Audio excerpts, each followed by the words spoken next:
the dawn of the dead. Steers and quills from Texas, that's what he said. Welcome back to Second Chance Garage. Took me a while to get out here today. It's pretty late already. 9 o'clock. It's been raining pretty much off and on all day long. Just wasn't feeling it. Came out here and welded something for my father-in-law this evening and got the juices flowing, so I've been piddling a little bit, and I'm gonna see if I can figure out a way to get this tank in this frame so it's removable in case I'd ever have to, yet still hold it firmly in place. Might be a little tricky. Don't know yet.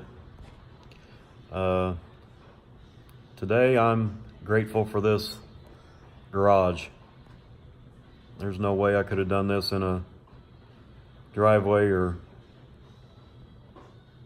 under a canopy like some guys have to do, so I feel for all you guys. I've done it in the past. Luckily I'm not doing it anymore, so let's see what we can do here. Alright, so here's the tank I'm going to be installing. I think I mentioned it in the first video, if I remember correctly. It's out of a 64, 65 Mustang. I don't know exactly what years used these tanks, but pretty much fits perfect. After searching for, seemed like forever, trying to find dimensions and something that would fit in between the frame rails that I wanted, I finally come up with this one. Fits really nice. The only thing I had to do was trim the edges of the frame rails in order to clearance each side of this tank here. I actually probably trimmed a little too much out of it, but I was in a hurry when I did it, so I don't think it'll affect anything. The way I'm going to have it mounted should still hold plenty well. This front edge of the tank, if it looks like it's bent at an angle, it's because it is. I beat it with a mallet so it'll set above the factory cross member. Any of you guys that have worked on these trucks knows this cross member is at an angle in the frame, so I'll probably end up only getting 2 or 3 bolts in it to hold the front down. That should be more than enough. The back end, I'm gonna weld 2 tabs on the end of this angle iron that it's gonna sit in here. I'll use these holes in here, not all of them, but some of them. I don't know how many I'll end up using. I'm gonna use these holes to put bolts in, and then once the tabs are welded on the end of this, they'll be going up into the inside of the frame rails, and those will get bolted in also, so it'll all be removable if I have to. Like I said in the first video, this fuel neck is not really aimed in the right direction for what I'm wanting to do, but I think I can make it work. I'm going to pie cut it, put it at more of an angle, and then I got that other, when I bought the tank, I bought a fuel neck also to go with it, so between the two of them, shouldn't be a problem getting fuel in it. My only concern is right now, I've never put a roll pan on one of these trucks. I'm not exactly sure where they line up in relation to the frame rails, so that's probably going to be something that I work on, the fuel neck part of it, that is, after well, I don't really know. As soon as I can figure out where the where the roll pan license plate for pocket goes, so we'll worry about that when I come to it. All right, so here is the one of the tabs. Both tabs.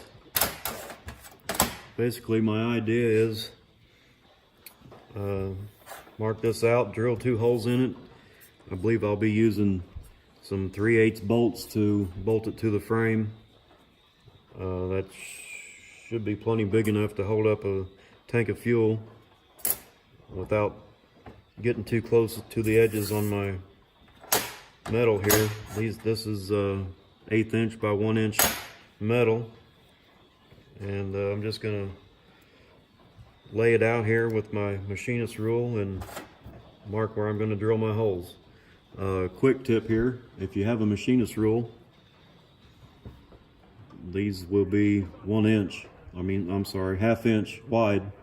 So instead of trying to mark 2 different spots at 1/2 inch and draw a line to it, get you a straight flat surface, lay them both together like that, draw you a line. There's 1/2 inch down the middle of the metal.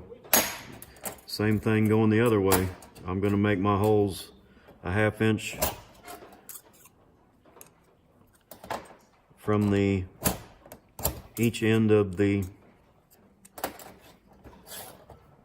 piece of metal there. And I've got, I don't know if you can see that or not, 1/2 inch center line, 1/2 inch from each end. This one I had already done. Okay, look, I got both tabs drilled, and I didn't shoot any video of me drilling holes because I assumed everybody knows how to drill holes.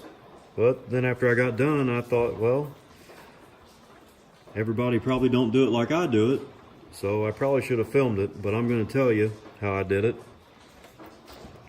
Center punched my marks that you seen me draw earlier, and then depending on the size of the hole, you don't always have to do this, but if I'm going anything over, say, 3/8, it just makes it a lot easier if you step up in your drill size. First hole I drilled was with this. I just grabbed one that I think will work. I don't even know what that is, 1/8 inch maybe. Then I stepped up to this one, 1/4 inch, and finished off with a 1/2 inch drill.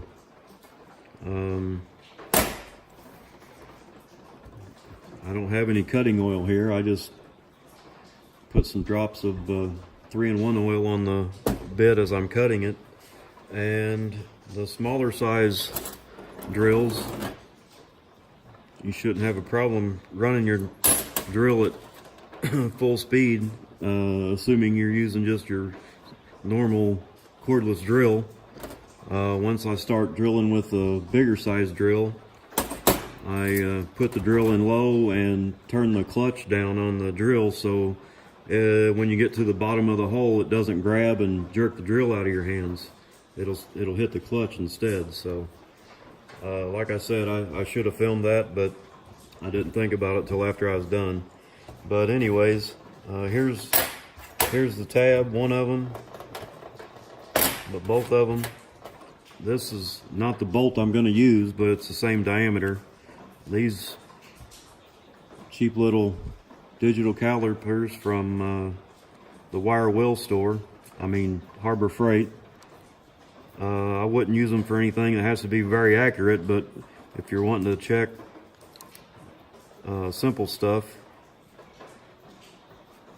it gives you a pretty good quick readout.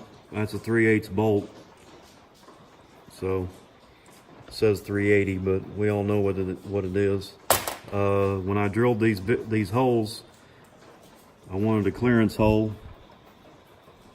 so once everything gets powder coated, I hope I can get my bolt through the hole without having to go back and run the drill through to clean out all the powder coating. I've never had anything powder coated after I've made it, so I'm not sure how much clearance I need to leave on that. I'm just guessing, so I may end up having to drill it out again anyway. I don't know. If I do, I'll just have to go through and touch up any hole that I have to do that to with some paint or something. So here's my idea as far as welding this onto the tab. I'm just going to set it on there like that, put a good bead all around it on each side. Then once I get this holes drilled in my angle here that match up to the tank, I'll put a couple bolts in it, a couple bolts in it to hold it in place, and then I can mark and drill the holes in my frame to run the bolts through for this. And what I'm going to actually do, I'm going to, this is just going in here to show you what I'm going to do. This bolt is way too long. I won't be using this. I'll probably be down to a 3/4 or less on the bolt just going through the frame in this tab. I'm going to put that on there like that, and then I'm going to go around and put a tack all the way around this nut. And that way, once I get everything in place, I ain't got to worry about fiddling about holding everything in place while I try and get the bolt through the hole and the washer on the nut, or the washer on the bolt, and then put the nut on. I can just hold it with one hand and run my bolt in with the other. Be done with it. This bolt here, I don't know if you can see it in the, it's actually a lock nut. I just said bolt again. It's a lock nut. These are pretty handy. You don't have to mess with lock washers and all that jazz. So on to the next step.